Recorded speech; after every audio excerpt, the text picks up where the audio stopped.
Dear viewers and listeners, अस्सलाम वालेकुम जनाब। उम्मीद है आप सब खैरियत से होंगे, खुश होंगे। तो एक नए ब्लॉग के साथ मैं आपके सामने हाजिर हूँ आज। आपको याद होगा मैंने अपने पिछले ब्लॉग में ग्रेट लेक्स का जिक्र किया था और रिवर्स का कनाडा के, और उसमें गालबन ये मैंने आपसे इंटरेस्टिंग फैक्ट शेयर किया था कि जो 9% लैंड है कनाडा का वो सारे का सारा पानी से कवर्ड है। और इसका मतलब ये कि अगर ये ग्रेट लेक्स और जो और दूसरी छोटी बड़ी लेक्स हैं इनमें कभी फ्लडिंग हो जाए तो पूरा कनाडा जो उनसे डूब सकता है। कितना 2 मीटर की हाइट तक पानी खड़ा हो जाएगा। तो आज ना आप इस वीडियो में, ये भी एक मालूमाती वीडियो में, आपको कनाडा के फॉरेस्ट और वुडलैंड्स के बारे में आपके साथ इंटरेस्टिंग इन्फॉर्मेशन शेयर करूंगा। इस वक्त भी मैं मिसिसागा के हार्ट में एक वुडलैंड के अंदर, जिसको आप फॉरेस्ट भी कह सकते हैं, वहाँ पर मौजूद हूँ। और आप देखें बिल्कुल एक वीराना लग रहा है और यहाँ पर कोई आपको बंदा परिंदा या ऐसी कोई चीज़ नज़र नहीं आ रही, क्योंकि मैं अकेला यहाँ पर खड़ा हुआ यहाँ पर ये वीडियो रिकॉर्ड कर रहा हूँ। अगर यहाँ पर उन्होंने छोटे मोटे ट्रेल्स बनाए हुए हैं कि अगर आप वॉक करना चाहें, अपने एनिमल्स को कभी यहाँ लाना चाहें तो आप कर सकते हैं। इससे पहले कि ना मैं आपके साथ मिसिसागा के फॉरेस्ट या वुडलैंड्स के बारे में बात करूँगा, आपको पता होना चाहिए कि दुनिया का जो 30% फॉरेस्ट हैं, 30% जो फॉरेस्ट हैं वो अकेले कनाडा के अंदर वाक़ है। 30% फॉरेस्ट, और इनको अगर हम नंबर ऑफ ट्रीज़ में ट्रांसलेट करें तो तकरीबन ये 318 अरब या 318 बिलियन ट्रीज़ बनते हैं, जो कनाडा का 40% रकबा जिन्होंने कवर किया हुआ है। तो इससे आप अंदाज़ा लगा सकते हैं कि कितनी मैसिव यहाँ पर फॉरेस्टेशन है, वुडलैंड्स हैं वगैरह वगैरह। तो जनाब इस कॉन्टेक्स्ट में, क्योंकि यहाँ पर मैं बात करूँगा मिसिसागा के हवाले से, कि जनाब ये जो फॉरेस्ट हैं या वुडलैंड सिर्फ आपको वीरानों में नहीं मिलते हैं, बल्कि in the heart of cities इनकी ये गवर्नमेंट की प्लानिंग होती है कि जनाब हमने ये वुडलैंड्स और फॉरेस्ट जो उनसे मेंटेन करने। जैसे मैं मिसिसागा की अगर बात करूँ तो मिसिसागा में भी तकरीबन कोई 3 दर्जन 36 फॉरेस्ट या वुडलैंड्स हैं। 36 फॉरेस्ट या वुडलैंड्स हैं। जाहिर बात है ये एक बड़ी इंपॉर्टेंट चीज़, आपको पता है ये जो एनवायरनमेंट है उसमें जो पोल्यूशन है या बाकी चीज़ों को फॉरेस्ट उनसे कंट्रोल करते हैं, ये तो सारे का सारा रोल हमें इनके बारे में पता है। लेकिन हम बताते हैं कि ये इसको किस तरह ये एक सिस्टमैटिक तरीके से लेके चलते हैं, जो अनफॉर्चुनेटली हमारे यहाँ थर्ड वर्ल्ड कंट्रीज़ में ऐसी चीज़ मुमकिन नहीं है।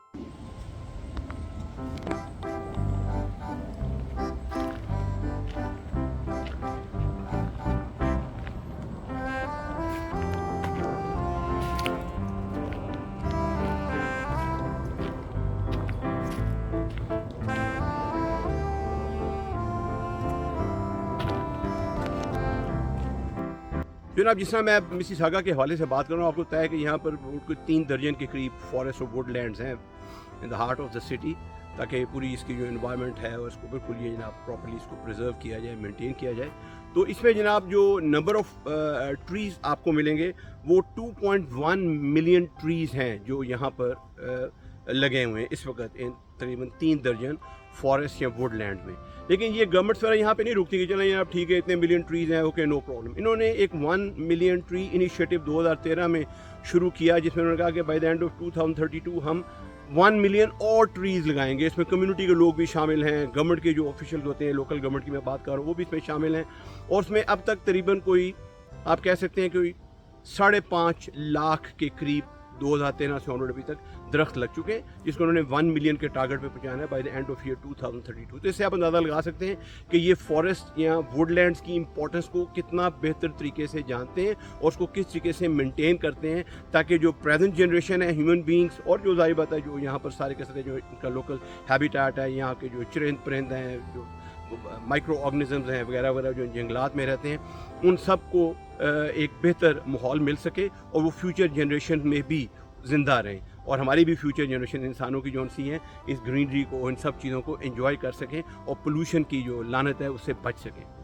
तो जनाब यहाँ पे गवर्नमेंट जब इस तरह के फलाही काम करती हैं, जैसे मैंने अभी ये फॉरेस्ट या वुडलैंड्स का जिक्र कर रहा हूँ, तो ये इन अपनी जो इक़दामात हैं इनको खुद ही नहीं अपने मुँह तशहीर करके बोलते रहते कि जनाब जो उसे कहते हैं, आप कह सकते हैं कि जो गवर्नमेंट का सरकारी मीडिया वो शोर में चाहे कि हमने ये काम कर दिया वो कर दिया, बल्कि ये जो इंटरनेशनल न्यूट्रल एजेंसीज होते हैं उनसे भी इसकी तस्दीक कराते हैं। और सिमिलरली मिसिसागा की जो गवर्नमेंट है उसने भी ये एक अदारा है, international forest steward council FSC जिसे कहा जाता है, ये non profit organisation international level पे जो तस्दीक करती है कि जनाब आपने जो डिफरेंट कंट्रीज़ हैं, डिफरेंट रीजन्स हैं, डिफरेंट लोकल गवर्नमेंट्स हैं, मिसाल के तौर पे वो किस तरीके से एनवायरनमेंट फ्रेंडली पॉलिसीज़ अडॉप्ट कर रहे हैं। जिसमें एक बड़ा इंपॉर्टेंट एलिमेंट जो है वो ट्रीज़ की ग्रोथ, उनको प्रिजर्व करना, और ताकि जो एनवायरनमेंट जो सी वो पोल्यूशन से बचे, और जैसे मैंने बात की जो लोकल हैबिटेट्स हैं उनकी भी नस्ल जो सी चलती रहे, वो ख़त्म ना हो। तो उन्होंने जनाब इसको सर्टिफाई किया, इस काउंसिल ने, जो इंटरनेशनल नॉन प्रॉफिट ऑर्गेनाइजेशन के, जनाब मिसिसागा का जो ये पूरा सिस्टम है फॉरेस्ट को मेंटेन करने का, जिसको फॉरेस्ट मैनेजमेंट सिस्टम भी आप कह सकते हैं, वुडलैंड मैनेजमेंट सिस्टम कहते हैं आम अल्फाज में,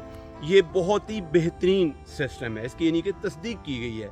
तो इस तरह यहाँ पे जो क्वालिटी ऑडिट्स होते हैं वो भी कंडक्ट किए जाते हैं। हमारी तरह नहीं सरकारी बात कर दी कि बस ठीक है जी सरकार ने कह दिया सब कुछ ठीक है और देखने में कुछ नहीं। जिस पाकिस्तान में आपको याद होगा कि हमारे वो लीडर इमरान खान साहब से पिछले उन्होंने कोई 1 मिलियन ट्रीज और पत्नी सुनामी क्या नारे लगाए थे, और बाद में पता चला कि KPK के अंदर कोई इस तरह के दरख्त मौजूद नहीं है जब ऑडिट किया गया बाकी चीज़ें। तो यहाँ पर ये चीज़ें सिर्फ कंपैरिजन में कह रहा हूँ फर्स्ट वर्ल्ड में और थर्ड वर्ल्ड में, कि यहाँ पर चीज़ों में ट्रांसपेरेंसी ज़्यादा होती है।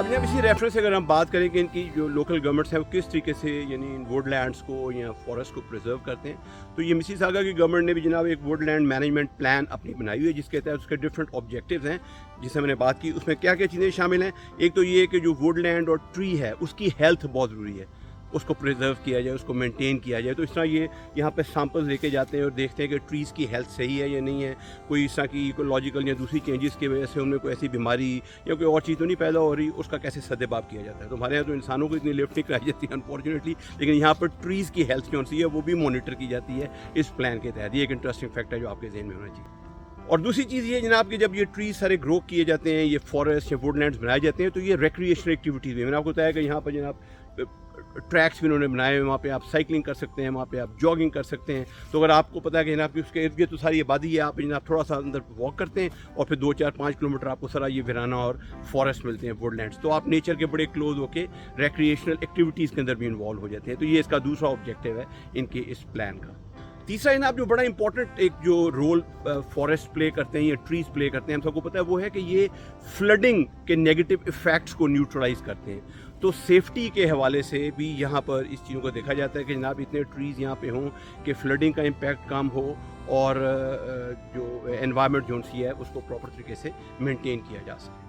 इसी तरह जनाब एक रिलेटेड इनका जो इसकी ऑब्जेक्टिव है वो क्या है जी, ट्री बायोडाइवर्सिटी। बायोडाइवर्सिटी आप समझते हैं कि ना मुख्तलिफ तरह के छोटे बड़े पौधे एक साम है। अगर इसको ब्रॉडर कॉन्टेक्स्ट में देखें तो यहाँ पर जो बाकी जो एनिमल्स हैं, माइक्रो ऑर्गेनिजम्स हैं, वो भी सब पिताई बताए, क्योंकि इन्हीं दरख्तों के मरूने मिन्नत है, उनकी ज़िंदगी तभी यहाँ चलेगी। अगर हर जगह पे आप घर बना देंगे, सड़कें बना देंगे, तो वो सब हैबिटाट जो है या सारे वो जो इंसेक्ट्स हैं या बर्ड्स हैं या एनिमल्स हैं वो सारे के सारे ख़त्म हो जाएंगे, एक्सटिंक्ट हो जाएंगे। तो ये उसके इस प्लान के तहत ये इन चीज़ों को भी मेंटेन करते हैं कि जो दरख्तों की मुख्तलिफ नस्लें हैं या बाकी जो यहाँ पे फ्लोरा फोना जिसको आप कह सकते हैं उसको प्रॉपर तरीके से मेंटेन किया जा सके। और फाइनली जैसे हमने बात की कि जो वाइल्ड लाइफ यहाँ पे होती है, ठीक है जनाब, उनके ये हैबिटाट हैं, ये दरख्त जिससे हमने बात की जंगल जोन से हैं, तो ये जब इस प्लान के हवाले से यहाँ पर इन दरख्तों को मेंटेन किया जाता है, इनको इंश्योर किया जाता है कि इनकी ग्रोथ होती रहे, तो उनको पता होता है कि जनाब ये जो बाकी यहाँ पे एनिमल्स और बाकी जो इस तरह के आप कह सकते हैं चरिंद परिंद यहाँ पर मौजूद हैं, उन सबको भी रहने की एक सेफ़ जगह, सेफ़ हेवन उनके पास मौजूद है और इंसानों की आबादकारियों की वजह से उनकी नस्ल कुशी नहीं होगी। ये बड़ा एक इंपॉर्टेंट चीज़ है। तो जनाब ये वो क्विक उनके कुछ ऑब्जेक्टिव थे। अब मैं थोड़ा सा आपको इस जंगल की सैर कराता हूँ और यहाँ पे कुछ से शॉर्ट्स मिलते हैं, तो आपको बताता हूँ कि यहाँ पे जो लोकल हैबिटेट्स की बात करते हैं, स्क्वॉल्स तो आपको बहुत नज़र आती हैं, यहाँ पे आपको सकते हैं खरगोश भी नज़र आ जाते हैं, कभी कभार आपको जो फॉक्स है वो भी नज़र आ जाती है, डियर भी यहाँ पे नज़र आ जाते हैं। ये डिपेंड करता है किस टाइम पे दिन के आप यहाँ पे आए हैं और आप कितने लकी हैं कि आपकी उन जानवरों से या उन परिंदों से मुठभेड़ हो जाए। अब ये देखें जनाब, आपके साथ मैं ये इस ट्रेल पे चल रहा हूँ। ये एक ट्रेल है और आप देख सकते हैं कि यहाँ पर उन्होंने बिल्कुल उसको एक विल्डरनेस का टच दिया हुआ। डेफिनेटली ये विल्डरनेस तो है, ताकि जब यहाँ पे आप आएँ तो आप वो जो नेचर के से बहुत क्लोज होना चाहते हैं और नेचर को एंजॉय करना चाहते हैं, आप वो सब चीज़ें एंजॉय कर सकें। तो यहाँ पे आपको ये देखें, चारों तरफ आपको दरख्त ही दरख्त नज़र आ रहे हैं। उन दरख्तों की ज़रा ऊंचाई भी देखें और सब कुछ यहाँ पर ये इनके देखें जनाब, इनके लीव्स कितने खूबसूरत हैं, क्या ज़बरदस्त यानी नेचर के पास। यानी मैं भी इस वक्त यहाँ पे इसको बहुत एंजॉय कर रहा हूँ कि जनाब मैं नेचर के इतना क्लोज़ हूँ और जनाब बहुत मज़ा आ रहा है। हर शख्स जाहिर बात है आपको होता है शहरों में जो धुआं, गर्दो गुबार, ट्रैफिक कंजेशन और दूसरे जो मसले मसाइल होते हैं, यहाँ पर ऐसी जगहों पे आके हमें उन चीज़ों से छुटकारा मिल जाता है। और ये ग्रीनरी और ये हर चीज़ जो सी है ये आपको बहुत पॉजिटिव इफ़ेक्ट दे रही है आपके मूड के ऊपर, आपके टेम्परामेंट के ऊपर। तो जनाब मैं भी उस चीज़ को एंजॉय कर रहा हूँ। अब ये जनाब ट्रैक जो आपके सामने नज़र आ रहा है, अगर मैं आपको यहाँ से दिखाऊँ ये ट्रीज और सब कुछ, मैं यहाँ पे अक्सर साइकिलिंग करने के लिए अपने बेटे के साथ आता हूँ। और यहाँ पे जनाब फिर बड़ा आपका जोर लगता है जब इस तरह की आप जो हाइट है उसके ऊपर जाते हैं, फिर वापसी में नीचे स्लोप पे आप आते हैं तो बड़ा फिर रिलैक्स होते हैं आप। तो इस तरह की एक्टिविटी मैंने कहा था रिक्रिएशनल एक्टिविटीज़ का पर्पज़ ये फॉरेस्ट जो से सर्व करते हैं। तो आप ये सब चीज़ें यहाँ पर उसे कहते हैं, उसको आप इंजॉय करते हैं। ये देखें आप कितना ये खूबसूरत है, हर चीज़ जो सी है नेचर के बहुत करीब, जो मैं बार बार कह रहा हूँ।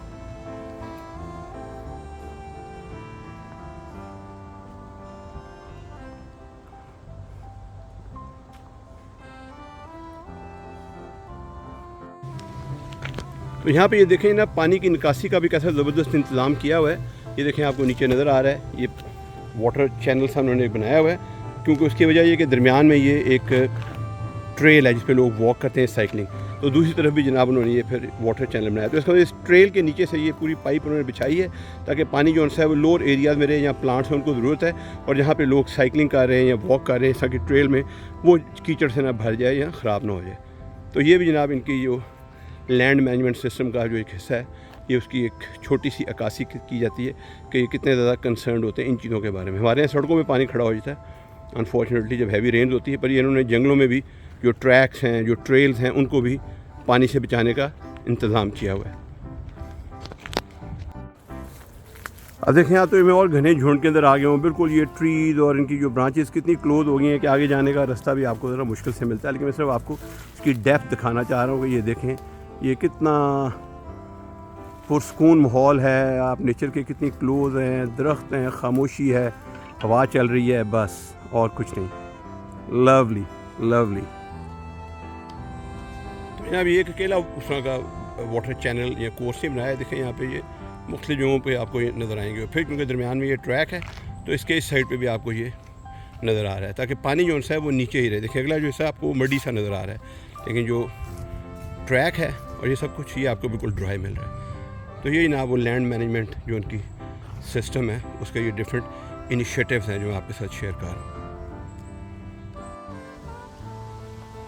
ये हवा की आवाज़ सुने जनाब आप, और ये देखें पैनोरामिक व्यू, लवली। ये देखें चारों तरफ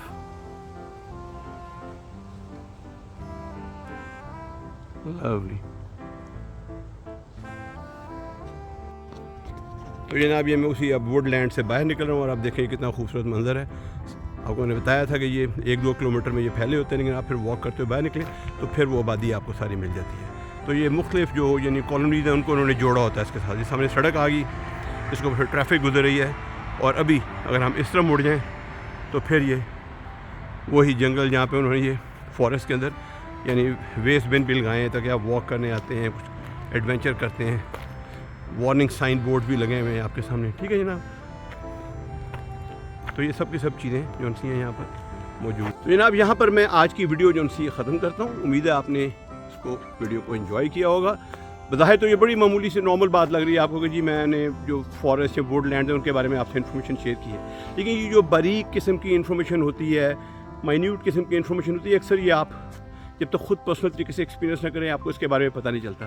तो मकसद ये है कि कनाडा के कल्चर को, कनाडा के इन्वायरमेंट को आपके साथ शेयर किया जाए। खुद हम कनाडा में रह रहे हैं ताकि आप कंपैरिजन कर सकेंगे जिस इन्वायरमेंट में आप रह रहे हैं, जिस मुल्क में इस वक्त आप रह रहे हैं और इस वीडियो को देख रहे हैं, वो कनाडा से कितना मुख्तलिफ है और वहाँ की गवर्नमेंट की वैल्यूज़ कैसे हैं, लोगों की वैल्यूज़ कैसे हैं। तो अगर आपको ये वीडियो पसंद आई है जनाब वाला, तो इस वीडियो को शेयर भी करें, लाइक भी करें, हमारे चैनल को सब्सक्राइब करना ना भूलें। आपका बहुत शुक्रिया आपके ताउन का। अगली वीडियो तक खुदा हाफिज़।